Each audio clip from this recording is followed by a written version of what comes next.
Dr. Steve Brooks. I'm a family practice doctor at State Line, Nevada, and I work for Barton Health. And I've been working in State Line for about 30 years. And I'd like to thank you all for coming tonight. And I want to thank Barton for having this event, and for Angela helping me with my slides and giving me some ideas about the topics we should talk about. And I'm talking about a very important topic tonight, and that is of men's health. June happens to be Men's Health Month.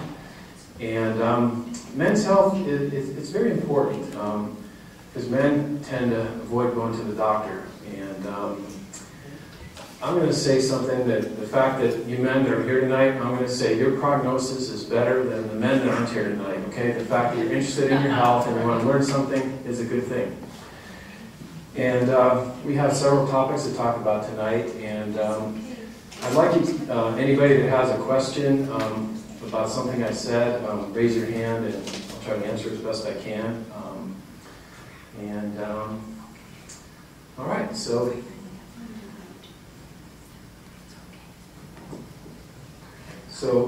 men in general tend to put off going to the doctor for a lot of things, routine checkups, health problems, and men's prognosis, when they do get heart disease and cancer and any disease, is usually worse than a woman with a comparable disease, and men just tend to delay their care. A lot of men just feel like, gee, I don't have time, I'm too busy, I'm working, I got to provide for my family, I can get through this, I'm sure I'm okay, and that's a big problem. A lot of men come in for a checkup. I say, why are you here? And he said, well, my wife made me come here tonight. But anyway, with all that said, I'm going to talk to you tonight about some health screening, about stress management, about the importance of diet and exercise, and talk a little bit about yoga and meditation.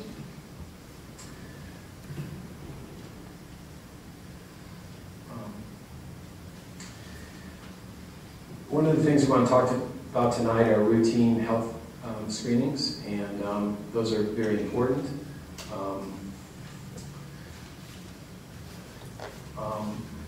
I wanted to give you a little background about stuff that we deal with in primary care.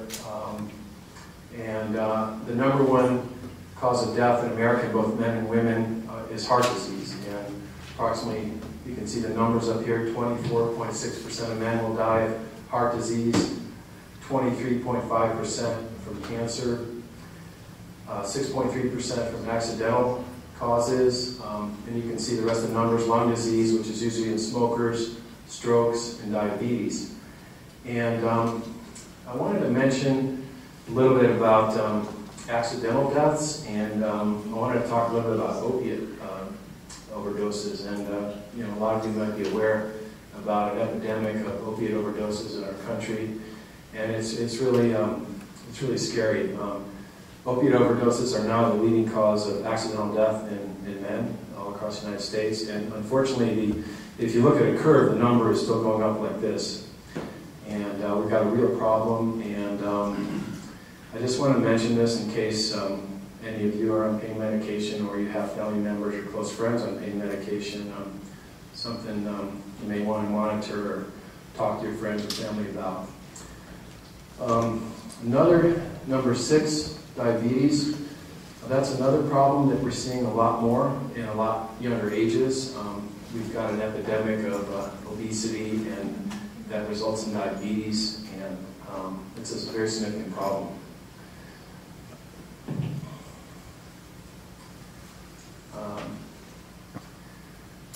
So this slide is about cancer diagnosis, and this is new cancer diagnosis every year in men, and prostate cancer is the most common cancer in men. It represents 26% of the new cancer diagnoses every year. Lung cancer, 14%. Colon cancer, 8%. Bladder cancer, 7%. Kidney, 5%. And melanoma, 5%. The reason I mention these are the most common types of cancer diagnosed every year in men, and we can screen for all these. We can screen for prostate cancer with a blood test and a rectal exam. Lung cancer is a little bit more tricky. In the past, we've done chest x-rays and smokers to screen for lung cancer, but it's looking like low-dose CAT scans are the way to go for screening for lung cancer.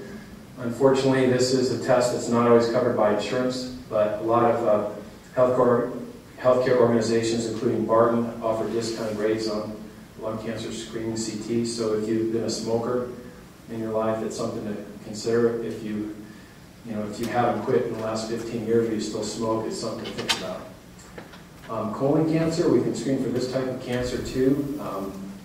Colonoscopy is recommended in men over 50, and in anybody that's had a family member, like a parent or a sibling, with a diagnosis of colon cancer or polyps.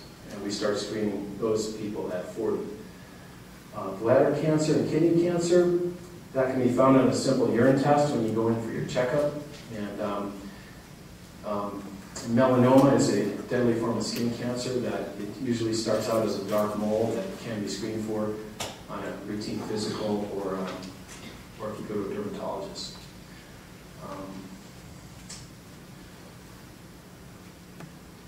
So what's interesting on this slide, if you remember the last slide, prostate cancer is the most common cancer, but lung cancer is the #1 killer. And that's because, unfortunately, we usually diagnose lung cancer by when it's too late. Usually it's advanced stage lung cancer. Prostate cancer can be detectable, like I said, on a blood test and a rectal exam. And there's been some misinformation about prostate cancer. The U.S. Public Health Task Force released a report about 4 to 5 years ago that said that PSA screening may not be necessary and it doesn't save lives. When I looked at that data, unfortunately some of that was based on a study that it was a flawed study. And secondly, the committee that produced that statement, it was a group of experts that meet periodically in Washington, and unfortunately on this committee there was not a urologist or an oncologist, but there was a pediatrician. So unfortunately, that wasn't a good recommendation to avoid PSA screening, which that kind of got out there in the news media, and unfortunately it's out there that don't worry about PSA. And with that said, prostate cancer is a slow-growing cancer, but sometimes it's not. In fact, just a few months ago, I had a patient come in for a routine checkup, and his PSA number had risen, and sure enough, he went and had the biopsy, and he's actually got an aggressive form of prostate cancer, and he's only 62. So this man, that could save his life. Yes, sir? Well, given what you said about the study momentarily, generally speaking, is the rate still 0.4? That's what I always remembered. You mean the cutoff for? PSA. Yeah, it's 4.0. Is that still the threshold? Yes, it is. Yeah. Okay. Yeah. Thank you. Yep.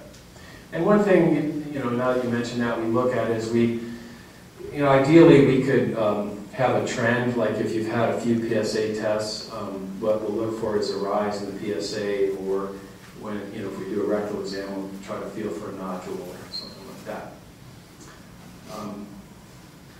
Colon cancer, that's another cancer that we can easily screen for, and my feeling is if everybody got screened for colon cancer the death rate would drop dramatically. Nobody should really die from colon cancer. A colonoscopy is potentially a life-saving screening test, and what we do is you go to a GI lab and we put you to sleep so you don't have to feel it, and we insert a colonoscope which goes 6 feet all the way to the end of your colon, and we look for polyps or growths in the colon, and if the doctor sees something, we'll take a tissue sample and see what type of polyp it is, and sometimes we can find cancer. So that's another very important screening test that I highly recommend for everybody over the age of 50, both men and women.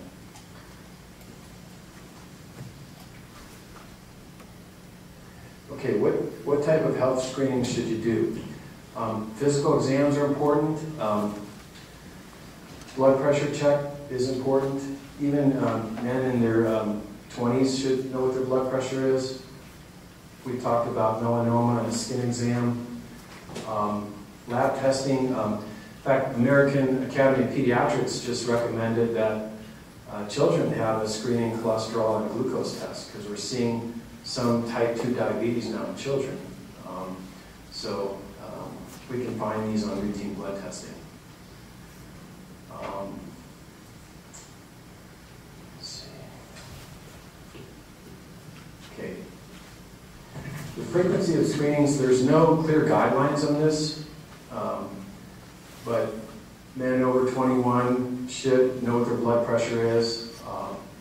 BMI measurement, that's body mass index, and what that is a calculation of your height and your weight, and we come up with a number, and BMI is associated with obesity, measures your level of obesity, and obesity puts you at risk of high blood pressure, diabetes, sleep apnea, heart disease, and even cancer.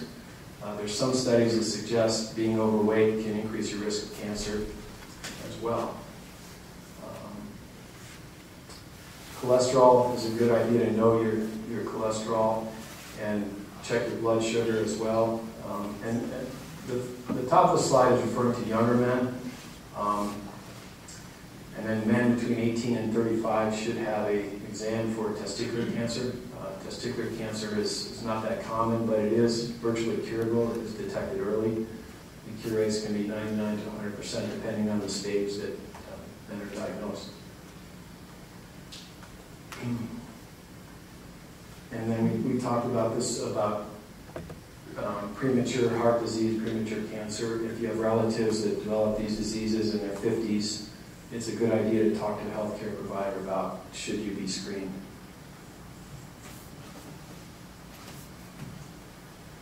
When we do an annual checkup, we usually look at your body and your ears and throat and all the way down. And, that it's a good idea to do that annually or semi-annually, depending on your overall health. We usually have you get blood tests when we give you a checkup. Men over 50, I usually do an EKG, or if they have any history of high blood pressure or family history of heart disease, we'll usually do an EKG at an earlier age. And an EKG is, I don't know if you guys have had those, but they put those sticky things on your chest, and it gives a readout of what your electrical impulses around your heart look like, and give us some ideas if you're at risk of heart disease. Urinalysis we talked about a little bit, and that screens for like kidney and bladder cancer, and also for diabetes as well, and kidney disease, of course. A lot of people want to come in and get tested for sexually transmitted infections, and there's reasons to do this. Some patients that have multiple sex partners should be screened for this, or some men like to do this if they're starting a new relationship. But it's not. That's kind of an individual case-by-case basis.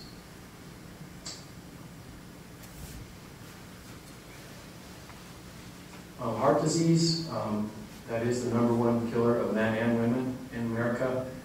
And I put down the risk factors of heart disease here. Blood pressure, high blood pressure is a definite risk factor. Question, Steve. Blood pressure, what is the standard recommended rate? Is it 120 over 80? Or? Yeah, the current recommendation is 120/80. There was a little bit of confusion a couple of years ago. There's a committee called the Joint National Council of Hypertension that meets every 5 or 6 years, and they couldn't come to a consensus of what normal blood pressure was. In about, I think it was 2005, they were recommending that we get blood pressure down below 120/80. And what we were seeing is, especially in elderly, some elderly people were falling over and breaking their hips because their blood pressure was too low. And so the committee started analyzing the data, and they met for a couple of years, and the committee was having a lot of conflicts. Some in the committee said, no, 120/80 is the goal. But in Europe, their goal is 140/90. And so when they analyzed the data of the rate of heart attack and stroke in Europe compared to America, they were similar. So some of the committee said, well, we could let blood pressure drift up to 140/90. And some of the members of the committee did not agree, and it took them 2 years to actually publish these guidelines because there wasn't a consensus opinion. Late in 2015, there was a good study that came out called the Sprint Trial. And in the Sprint Trial, they excluded diabetics from this study. I'll just give you the conclusion of the study that we really should be targeting blood pressure 120/80. There seems to be something different about diabetics, that low blood pressure may not be good for diabetics, which is completely different about what we thought of 10 years ago. So for non-diabetics, the goal blood pressure is 120/80. And it seems as your blood pressure gets higher, you have a higher rate of heart attack and stroke. Is that age dependent? Well, good question. There is some experts that feel that elderly people, you shouldn't get their blood pressure too low, that maybe a systolic blood pressure of 140/150 is okay in elderly people. And a lot of it depends on your overall health status, your activity level. What we worry about in elderly people is falls. And so sometimes if the blood pressure gets too low, then you're at risk of falling down and breaking your hip, which that's not a good thing. How do you define elderly? Well, I believe the definition is over 65. Yeah, I know. On a case-by-case basis. Thank you. Yes, sir. Well, while we're talking about it, what's considered too low? Well, it depends. If you don't have high blood pressure, or if you're healthy, we really don't, there's really not such a thing as low blood pressure unless you fall down and faint. There are a handful of people that do have low blood pressure and actually do fall down and can break things. So we don't really worry about low blood pressure unless, you're falling down. If you have, high blood pressure, I would say too low would be getting close to 110. It's starting to get me like, we'll cut back some medicine because we don't want you to fall down. Yeah. Thank you. Sure. Cholesterol. Cholesterol is a major risk factor for heart disease. There's been a lot of discussion about who we should treat for high cholesterol. Anybody that's had a heart attack or a stroke or cardiovascular disease should be treated for cholesterol with statins. And I know there's a lot of controversy about statins. A lot of it is not well-founded. But what statins do is they lower your cholesterol. But the other important thing they do is they have an anti-inflammatory effect. And what that means is they reduce inflammation in your blood vessels. And a lot of experts feel that this is how statins work, is to lower the inflammation in your blood vessels. And a lot of experts feel like we shouldn't worry about your actual cholesterol number anymore. We treat you with now low-intensity statin, medium-intensity statin, and high-intensity statin. And the way we determine that is based on your risk factors and what other things you have going on. Diabetics, smokers, and people with high blood pressure, we want to be a little bit more aggressive about lowering cholesterol. And actually there's a formula now that was developed by American College of Cardiology, American Heart Association, that I use now. It's actually an app you can have on your iPhone. So what I do is I plug in your age, your systolic blood pressure, your total cholesterol, your HDL level, if you're a smoker, if you're diabetic, and if you have high blood pressure. And it actually comes up with a number. And if that number is over 7.5% for 10-year risk, you should be on a statin. So that's something that we're doing a lot more now.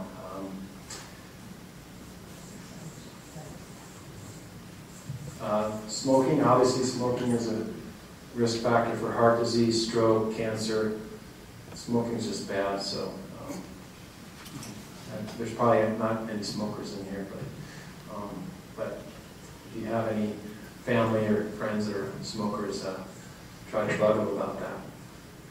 It's hard to quit though. Diabetes is a strong risk factor for heart disease. In fact, 80% of diabetics will die from a heart attack.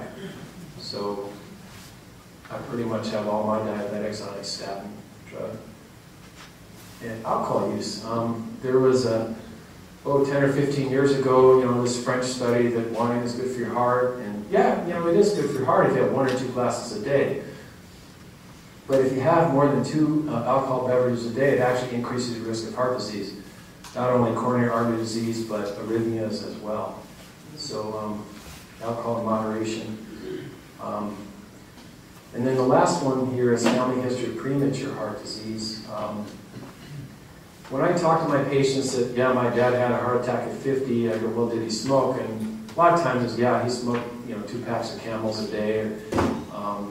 So if you have family history of heart disease, you have to factor in, their overall health and if they smoked or not, and if they had diabetes and their activity level. So that's not as strong as a risk factor as we once believed it was, but it can be significant.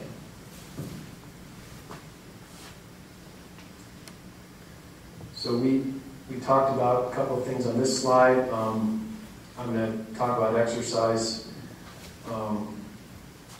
Exercise is very important in terms of preventing heart disease, and it's good for your overall health. And the current recommendation is try to get 30 minutes of exercise a day, 5 days a week. And when I say exercise, it could be a walk, okay? You don't have to ride your bicycle, up Kingsbury Grade or, run a marathon. Just get some exercise. 30 minutes, 5 days a week. I think that's a well-established standard. And even if you can't do that, even a 20-minute walk, just get out and move, okay? Animal-based protein, there's a lot of cholesterol in red meat and a lot of animal-based protein, and as well as dairy products, and so we recommend you reduce your intake of those. There's some interesting information on plant-based diets can actually prevent heart disease and maybe reverse plaque buildup in some people, but that's something that's ongoing research now. I think we talked about a lot of these things for heart disease.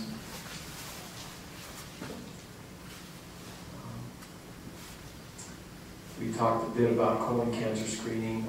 Generally start at 50 unless you have a parent or a sibling that's had colon cancer polyps. Then you start at 40. Lung cancer screening, we talked a little bit about that. The low-dose CT scan, which we do at Barton. And the cost is $200, which I think is pretty reasonable. Hopefully one of these days insurance will begin to cover that, but right now they don't. And the reason I wrote low-dose CT is it's a lower dose of radiation than traditional CT. It's usually a really quick test, and they get pictures if you have nodules in your lungs. And so that's something good to consider if you have smoked. Prostate cancer screening, we did talk about that, and usually I start that at age 50 unless you're some men get prostate cancer in their 50s, and their sons should get checked maybe starting in their 40s, get a baseline just to see where they're at. Prostate cancer can run in some families. Steve, is there an age you should stop that screen? The age that's accepted, I think, is 75. But, you know, I have some 80-year-olds that still are really healthy and ski, and, you know, they say that if you have less than 10 years to live, stop prostate cancer screening, but I have been hard time predicting how long people have to live. But 75, I believe, is a cutoff that you can stop prostate cancer screening, and they also recommend you don't have to screen for colon cancer after 80. But again, you know, I go on a case-by-case basis. I mean, there's some, you know, 80-year-olds that are running marathons and, you know, very active, but 75 isn't that age yet. Other health screenings we consider AAA, that's an abdominal aortic aneurysm, which is a deadly disease that mostly occurs in smokers. So the recommendation is if you smoke more than 100 cigarettes in your life, have a screening at age 65, and actually Medicare covers that. It's an ultrasound, and anything that Medicare covers, it's a good thing. It's usually very cost effective if it's covered by Medicare, and it's a good idea. If you do have an abdominal aortic aneurysm, which is a swelling of the aorta where the artery actually begins to dilate that aneurysm, that's called the aneurysm, and it can rupture. And if it ruptures, you're 90%, you're dead instantly. You know, if you're lucky, it only partially ruptures and you get to the hospital, and then 5% that get to the hospital of the 90%, they'll die, and only 5% will survive an aortic aneurysm rupture. So, you know, if you smoke, it's a good screening test. Hepatitis C, there's 4 million Americans that are estimated to be infected with hepatitis C virus, and so if you were born between 1945 and 1965, it's a good idea to get screened for that. Even if you haven't had high-risk drug use, or if you've had a blood transfusion, it's definitely a good idea to get screened for that. And what generally we'll do is we'll check your liver enzymes as part of your annual blood screening, and if you have elevated liver enzymes, we will perform a hepatitis C antibody test. Occasionally, some people can have hepatitis C that don't have elevated liver enzymes. So if you're at high risk for hepatitis C, it's a good idea to get screening, because now we have very good treatment for it, and it's 3 months of oral pills. The previous treatment for hepatitis C was very hard to take and a lot of side effects. Okay, stress management. We all have stress in our lives, and what stress does is it turns on your autonomic nervous system. It's the fight or flight response. I'm sure a lot of you are familiar or have heard the term fight or flight response, and it goes back to primitive times when, you know, all animals, including us, we have that. And what happens if you're faced with a stressful stimulus? Your adrenal glands kick into gear, and they begin to secrete adrenaline and cortisol. And you know, if you feel stressed about something, you know, something stressful may happen, and then all of a sudden you'll have this feeling of stress in your body, like your heart's beating fast, and that's from the adrenal glands going into gear, and that's it's not good for you. Most of us, you know, if it's an acute event, something happened, you know, we'll calm down and we'll get through it. But when you have like repeated stressful events, it can actually create health problems for you. And you know, some stress in life is unavoidable, but people, I strongly recommend you learn how to manage your stress. There's stress that you can manage, and some that's just unavoidable. I wrote down some tips about stress management.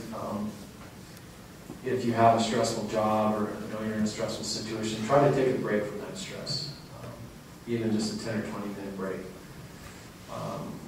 Eating well-balanced meals seem to reduce stress. Some people skip breakfast, and actually breakfast is an important meal. It kind of kicks your metabolism into gear.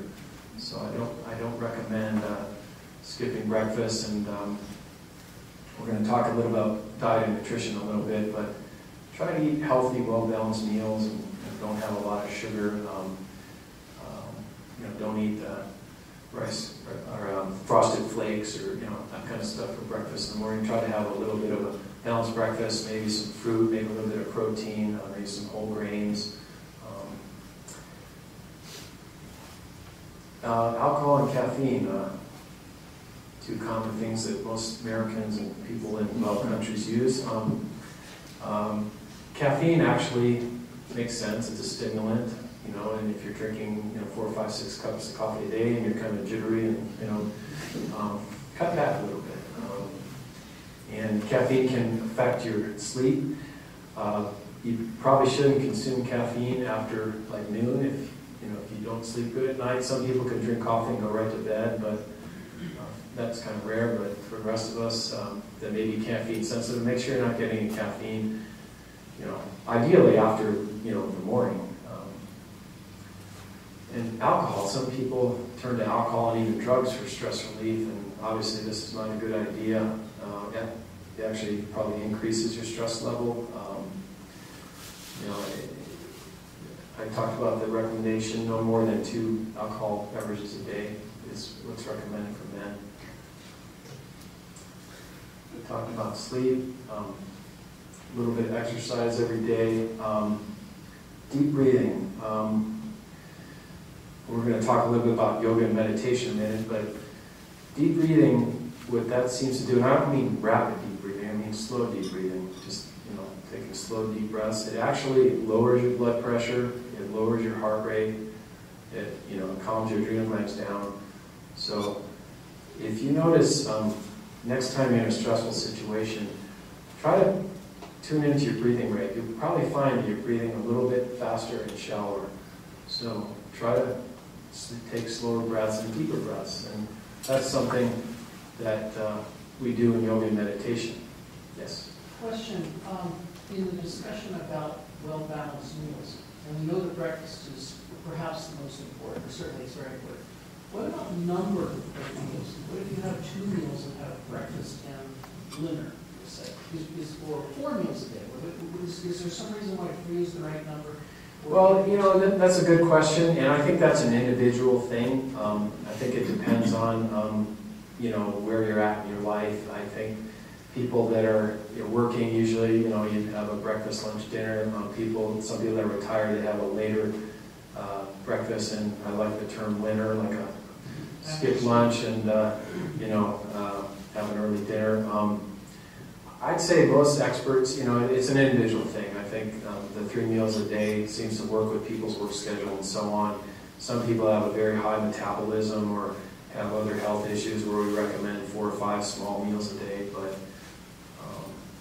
generally speaking, 3 well-balanced meals a day for most people is pretty typical.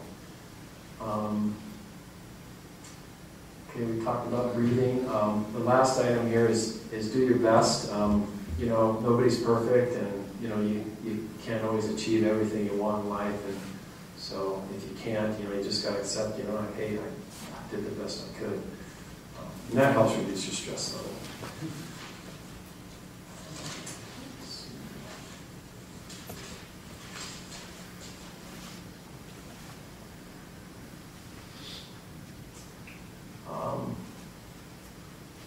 Continuing with stress management. This is the top one's a very important thing. Accept things you can't control and don't worry about them. You can't. You really can only control yourself. So a lot of people they come in for stress in my office and this and that. And I go, look, you can't. There's nothing you can do. You can just take care of yourself. So that's a very important thing. Welcome humor and laugh. That seems to help me get through stressful times. Try to laugh about something, or try to have somebody tell you a joke, or tell a joke yourself. Trying to have a positive attitude. We all face difficult times in life, but try to keep smiling. Sometimes a smile goes a long way to diffuse a difficult situation. Community involvement is real important. A lot of studies have shown that people that are involved in communities actually have lower levels of stress and better overall health. So I encourage people to take a look at community involvement. Learn what triggers your stress. Some people, they just, are always stressed, and it's not a bad idea to, have a journal actually, like, oh boy, I had a really stressful day, and then, you get home at night from work or whatever, write down, gee, what did I do? And try to track down what really makes you stressed. Talking to family, friends is good. Talking to family and friends can be tricky sometimes because if it's a very emotional issue, your family or your friends will have their emotional attachment to the issue and they may give you a biased opinion.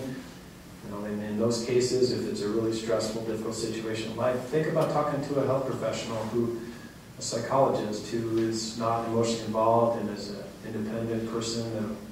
Sometimes those people can help you see things a little bit more clearly that you can't figure out on your own. Okay, mindfulness. I thought I'd put this up there because has everybody heard of mindfulness, or anybody in the audience heard of that?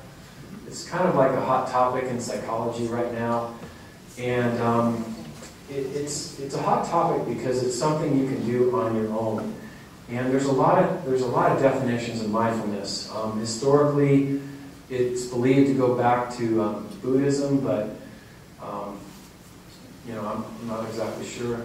I've done a lot of reading about it, and one of the big things I took from mindfulness is staying in the present moment.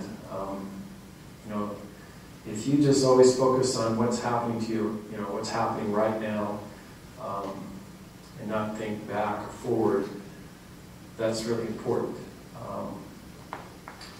When you're faced with a stressful situation, immediately most people will react or start judging the situation. So if you can avoid doing that, try to step back and look at the big picture. Be mindful of what's going on. You hear mindfulness a lot. And another thing about mindfulness is sometimes you got to think about how your behavior yourself may be affecting those around you. And so I think mindfulness is a very good practice. And like I said, it's something that you can do on your own, and you don't need to go to a psychologist. And there's a lot of information on mindfulness now on the internet, and there's a lot of different definitions, and I just threw those up there. Speaking of the internet is a source of information. I have a lot of people coming in my office telling me that they're sure they have this because they read about it on the internet, or these medications are given them are bad for them because they read about it on the internet. Be really careful about the sources that you're using on the internet. When it comes to medical information, for general information, I like organizations like MayoClinic.org. Mayo Clinic has a ton of information. National Institutes of Health has a lot of information. WebMD, you guys have probably heard of WebMD. That's a very commercial site. I don't encourage you to use that because there's a lot of things somebody's trying to get you to buy something. And if you go to websites where they're trying to sell you something, don't listen to anything they say, okay?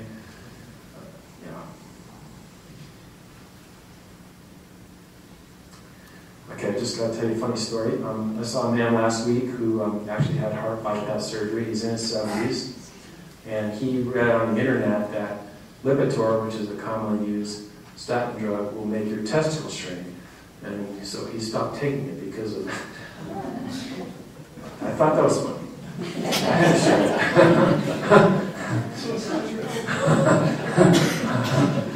It's not listed in the side effects. So.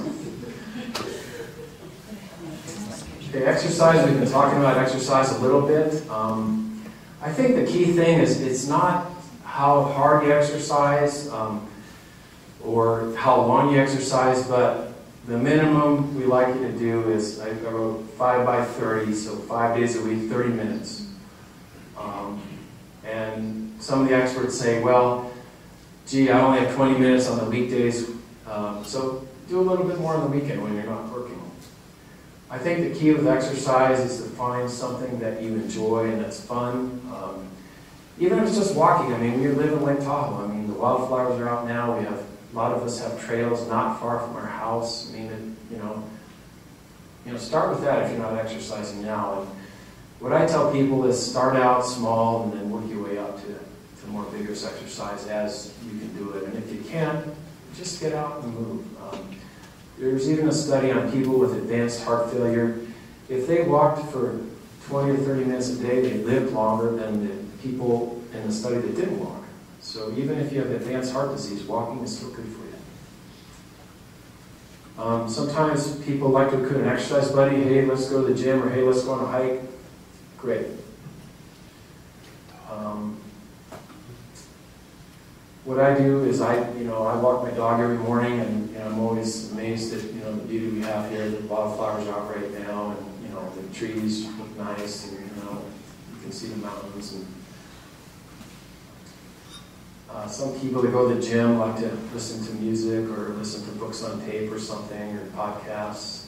Sometimes that helps you distract you from sweating and feeling pain in your muscles. That's okay. And some patients I recommend start an exercise program, and they'll come back a month later. Doc, I haven't lost a single pound. In fact, I gained a pound or two, and just hang in there. And some people actually gain a little bit of weight after they start exercising because you're actually building up muscle, and muscle weighs more than fat, so you're actually beginning to burn a little bit of fat and turn it into muscle. So don't get discouraged. Be patient. Keep at it. And I think at 8 to 12 weeks, a lot of people go, yeah, I'm feeling better. I feel like I'm getting in shape. Okay, our next topic is on nutrition. Nutrition is an important topic. I think in America we have a lot of convenient foods, packaged foods, fast foods. That's all really bad. Ideally, we're all eating like fresh foods, fresh fruits and vegetables, fresh meats if you eat meats. I think moderation is the key. Try not to overeat, eat too fast. Try to have a lot of different foods in your diet every day. Number 3, reducing sugar intake. Sugar is just terrible for us. It tastes really good. I enjoy sweets and cookies and things, and it's just not that good for you. Again, moderation, but try to get as little refined sugar in your diet as you can. Sugar leads to diabetes, obesity. There's some evidence maybe it contributes to cancer development. There's some studies going on right now about that. I like number 4. I read something that said don't necessarily count your calories and be really particular about what you eat, but try to eat a wide variety of colored fruits and vegetables. Fruits and vegetables have a lot of nutrients that are very important for us, so you can make that a little bit fun to eat the different colors of fruits and vegetables, especially now we have the farmers markets going on and everything's tasting really good. Fiber is very important. Fiber helps your bowels function regularly, and it actually can help lower your cholesterol just a little bit as well. We were talking about sugars. Carbohydrates turn into sugar in your body. So after you eat like pasta or rice or potato, basically it turns into sugar. So you want to make sure you're getting healthy sources of carbohydrates. Whole grains are a very good source of carbohydrates. Calcium is important in your diet. A lot of us don't drink milk, so a lot of vegetables do have calcium in them. Yogurt has calcium, and if you really don't get a lot of calcium as you age, consider taking a calcium supplement. Men do get osteoporosis. Protein, there's a lot of good vegetable sources of protein, like beans. Beans are a great source of protein. You don't always have to have that big steak. Healthy fats. Avocados and nuts are an excellent source of healthy fat. I recommend to people that want that afternoon snack to eat nuts. Nuts actually can curb your appetite a little bit, and if you need that 4 o'clock snack, have some nuts rather than a Snickers bar, and you'll probably eat a little bit less at dinner time. When you eat a lot of sugar, what happens is your body secretes a hormone called insulin. A lot of you guys have probably heard about insulin. And insulin, we need insulin, but it can actually be bad for you. If you have too much insulin in your blood, it actually leads to diabetes and obesity and other bad things. So if you're eating healthy carbohydrates, you don't get that, in protein, you don't get that surge in insulin. What happens is, I don't know if you guys have ever eaten a candy bar like at 3 o'clock in the afternoon, and like 5 o'clock you're probably crashing, and that's because you get that big sugar rush in your body, your pancreas secretes the insulin, and then it overshot, and then all of a sudden your blood sugar is plummeting, and you're feeling all out of sorts and dizzy. So it's important to avoid sugary type snacks. Salt is important. Don't get too much salt in your diet. We believe that leads to high blood pressure. Read labels. If you're, I tell people, this is a basic concept, don't eat anything in a bag or a box. If you start looking at the ingredients on crackers and cereals, you'll find that a lot of crackers have a ton of sodium. A lot of snacks have a lot of sugar, and canned soups, a lot of salt. So kind of pay attention to your salt intake. Okay, now we'll get into a little bit of the fun part of the talk. Yoga, it's not for everybody, but I was asked to talk about it a little bit. And yoga has been practiced for 5,000 to 10,000 years. I'm sure you guys have all heard of yoga. Some yoga is really intense and hard, but there are easy forms of yoga. And what yoga does, it helps, it stretches, you can stretch your muscles. I do yoga, and it helps you with your balance. It actually helps your muscles. You may have seen people in these funny yoga poses, and when you're actually doing it, and you're standing there for a minute or two going, I said, boy, this is actually kind of hard, and I'm not used to standing like this. And so that's actually building some of your strength. And yoga also helps build up your core muscles, muscles in your abdomen and in your back.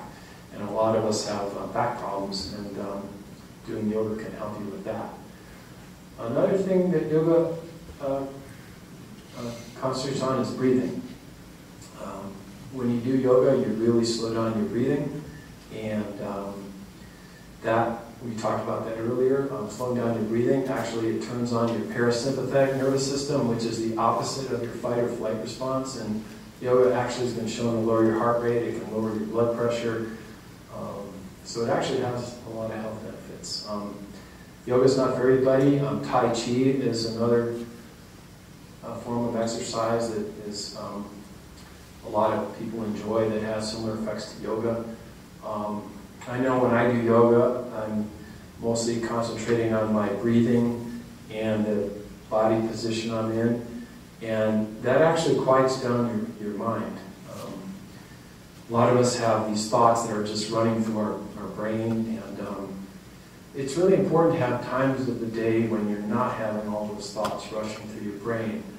And yoga is a time where that you can achieve that, or Tai Chi. And so there actually are quite a few health benefits from yoga and Tai Chi, and meditation as well.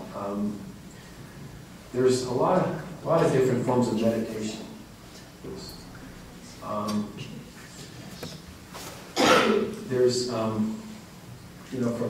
There's Eastern meditation, there's mindfulness meditation, there's many kinds of meditation, but what you do in meditation basically is you focus your mind on like a mantra, which is like Om, you may have heard of that, or some meditations you focus on a color or sounds.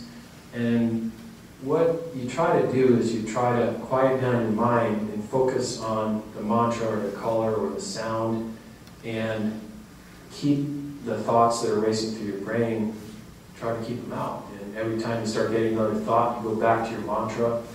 And meditation you could do for anywhere from 10 to 20 minutes, a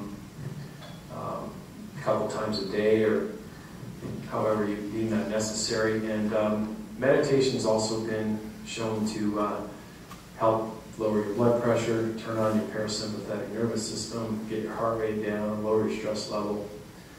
And I do recommend that as well. So I think this is the main topics I wanted to talk about. I'd like to see if anybody has any questions about anything I said. I gave you a lot of information.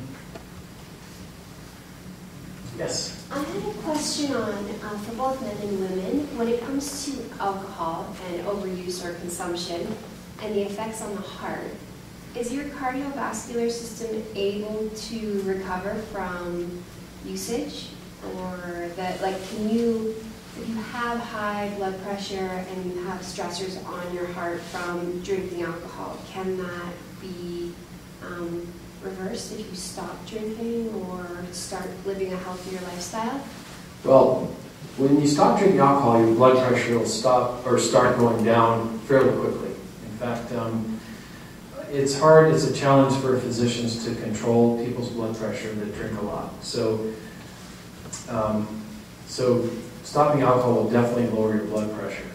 As far as heart disease goes, there's different types of heart disease. Coronary artery disease, which is the most common type of heart disease where arteries clog up. Alcohol seems to contribute to that, and unfortunately that doesn't reverse if you stop drinking alcohol, but it won't get worse. The other problem we see with alcohol and heart disease is arrhythmias. Occasionally, when we work urgent care on Sunday mornings, we'll see a guy come in that's been partying at the casino all night in a nightclub, and he's got atrial fibrillation, common arrhythmia, and some people term that holiday heart. I don't know, I like that term. It's an old term, I never forgot it. Yeah, alcohol it is hard on your heart, yeah, and a lot of your organs, your liver. You need your liver function well, your liver cleans your blood, and too much alcohol doesn't allow your liver to do its job. I think when people are feeling bad after a hard night of drinking, it's because their liver is just stunned and the toxins will actually accumulate in their blood. And, yeah. Thank you. How about, like, smoking's bad, and how about pot smoking? I mean, that's just damn near legal nowadays. And I don't do it personally, but I've got friends that do. But how does that affect your health in general? Like, say smoking's bad for your heart and whatever, but how's pot smoking affect? You know, unfortunately, there's not a lot of studies on what marijuana really does to you. But there is, hopefully going forward, now that you mention it, it's, being used more and more. Hopefully we will get some studies done. But there was a study done about 3 years ago, and at the time it was the largest known study on marijuana smokers, and they chose men, and there was 3,100 men in the study, and they actually followed them for 20 years. And it was interesting. What they found was they had most of the men in the study smoked marijuana, but they had another arm of the study that smoked cigarettes. And so what they did in the study is they monitored their lung function periodically over this 20-year period. And what they found was there was not a decrease in lung function in marijuana smokers over 20 years. But what we did see in the arm of the study that had the cigarette smokers, there was a decline in lung function that you'd expect from cigarette smoking. But I do hope going forward there's more studies on that, being that it's it's still not legal. It's kind of hard to do a study that way.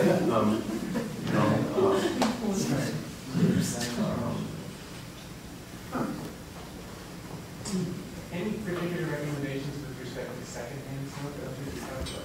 I've never lived with a smoker or a family member, but a lot of people in this town I worked in casinos during college, and they were very smoky environments. No, I do have some people that have worked in casinos a long time that never smoked and actually do have COPD or chronic obstructive pulmonary disease. So secondhand smoke it's a big deal.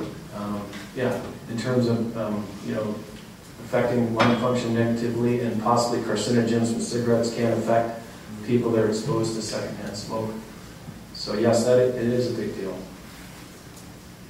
in Nevada, I live in Nevada, and it seems like smoking and gambling go together. I don't go to casinos because I don't like how they smell when they come out, but it's kind of hard to get rid of smoking in Nevada. David, did you? Are people ever concerned when they smoke, other than tobacco, about the byproducts? I mean, there must be tars, and one of the things in tobacco smoking is not just the nicotine, but it's also the tars and unburned particles that you inhale. And I never heard anybody say anything when you smoke marijuana. There must be also some other byproducts that you inhale. I would think so. Yeah, I would think so.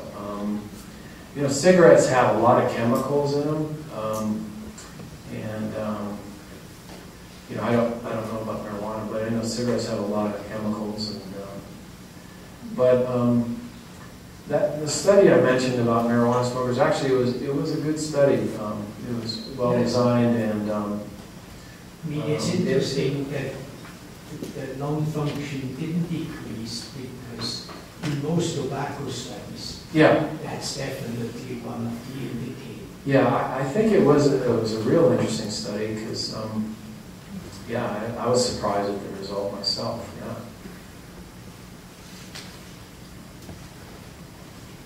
What about the impact of worry? Many men I know honestly worry. Yes. And it's not exactly stress. They have stress in their jobs, and they have other stressors. But it's the internalization of that. I think a lot of worrying is based on not being in the present moment, and I touched on that a little bit in the mindfulness. But I think usually you're worrying about something that may have happened or that might happen, and that there's nothing you can do about it. It's something that happened, it happened, so why fret over it? And then thinking about something that might happen, well, it may not happen, so why worry about it? So that's a good question, Heather, and it's hard to conquer that. But I think, my advice for people that have that is to just really focus on the present moment, and don't, drift back or look forward.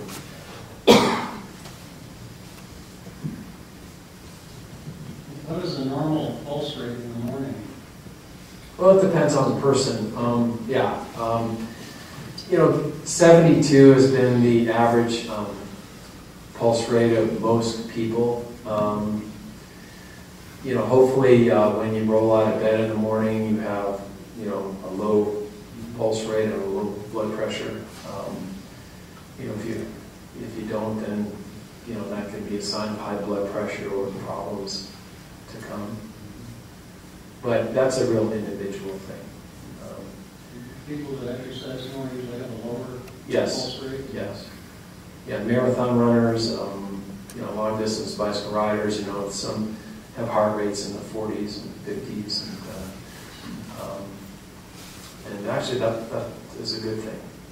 Keep your heart rate down, and that tends to mean you have a strong parasympathetic part of your autonomic nervous system, which keeps your blood pressure down, your heart rate down, and those people tend to have lower risk of heart disease and high blood pressure and strokes.